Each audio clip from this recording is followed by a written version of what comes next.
10 বছর জেল খেটে বাসায় আসা মাত্রই মা বলে উঠল, খুনিটা আমার বাসায় এসেছে কেন? বেরিয়ে যেতে বলো কেউ।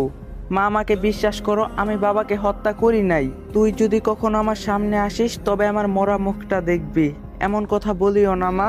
আজ অন্তত একটু বুকে জড়িয়ে নাও তোমার এই সন্তানকে। তোর স্থান কোথাও নেই, আর কোথাও হবেও না। রাফি, এই খুনিটাকে বের করে দে এখনই। রাফি বলল, ঠিক আছে মা, আমি দেখতাছি।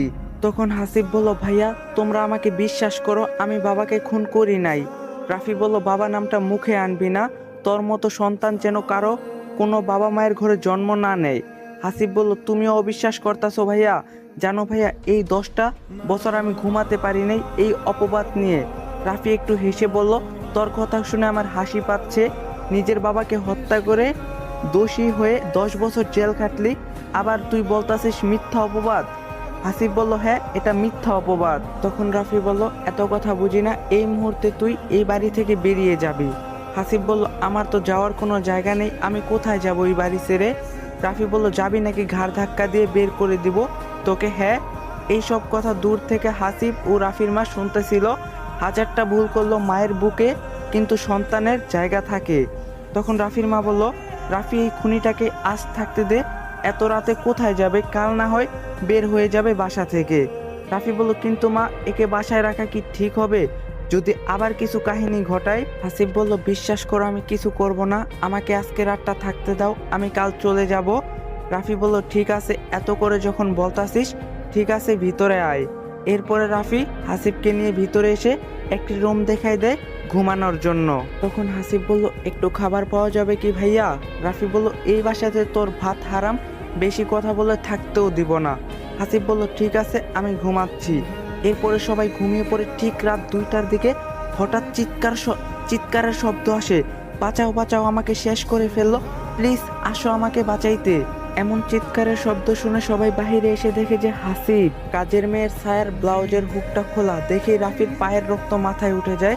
রাফি বলল, কি হয়েছে ছায়া, তুমি কান্নাকাটি করতেছো, ব্যাপারটা কি? ছায়া বলল, সাহেব আমাকে বাঁচান, আপনার ভাই আমার সাথে শারীরিক সম্পর্ক করতে চেয়েছে, কিন্তু আমি রাজি না থাকায় আমার সাথে জোরাজুরি করতেছে। হাসিব বলল, এই মেয়ে, মিথ্যা বলবা না। তুমি নিজে আমার রুমে এসে কান্নাকাটি করতেছো আর আমাকে ফাঁসাইতেছো। রাফি বলল, হাসিব তুই একদম চুপ কর। ছায়া কেমন মেয়ে সবাই জানে, আর তুই কেমন সেটা এই গ্রামের মানুষ সবাই জানে। ঠিক এই সময় ওদের মা এসে উপস্থিত হয়। রাফির মা বলল, কি হয়েছে এখানে? আর ছায়া, তুই কান্নাকাটি করতেছিস কেন? ছায়া বলল, খালা, আমি আর আপনার বাসায় কাজ করব না। আপনার ছোট ছেলে হাসিব আমাকে ধর্ষণ করার চেষ্টা করছে। তখন রাফির মা বলল, কি বলছিস এসব ছায়া তুই? তখন রাফি বলল, ছায়া সব সত্যি কথাই বলতেছে মা। আমি বুঝছি হাসিব কি চায়, আমাদের এই সমাজে মান সম্মান সব শেষ হয়ে যাক। আর কোনো কথা না ভেবেই হাসিবের মা এসে হাসিবকে কষে একটা থাপ্পড় দেয়। হাসিবের মা ঠাস ঠাস করে 2টা থাপ্পড় মারে। তোর মতো কুলাঙ্গার সন্তান এই পেটে ধরছিলাম, বিশ্বাস হচ্ছে না।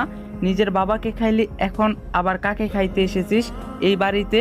হাসিব বলল, বিশ্বাস করো মা, আমাকে ফাঁসানো হচ্ছে আমাকে এখানে, আমি এইসবের কিছুই জানি না। ঠিক তখনই হাসিবের মা বলল, এত কথা বলতে পারবো না, এখনই এই বাসা থেকে চলে যাবি তুই, এটা আমার আদেশ, আর যদি না যাস তবে আমি নিজেকে শেষ করব। তখন হাসিব বলল, সকাল হলে যেতাম মা। হাসিবের মা বলল, এই মুহূর্তে যেতে বলছি আমি। তখন হাসিব বলল, ঠিক আছে মা, আমি যাইতাছি, তবে বলে গেলাম একটা কথা, আমি বাবাকে হত্যা করি নাই, আর এই মেয়েটাকেও কিছু করি নাই। বাবার মৃত্যুর পর যেমন আমাকে ফাঁসানো হয়েছে,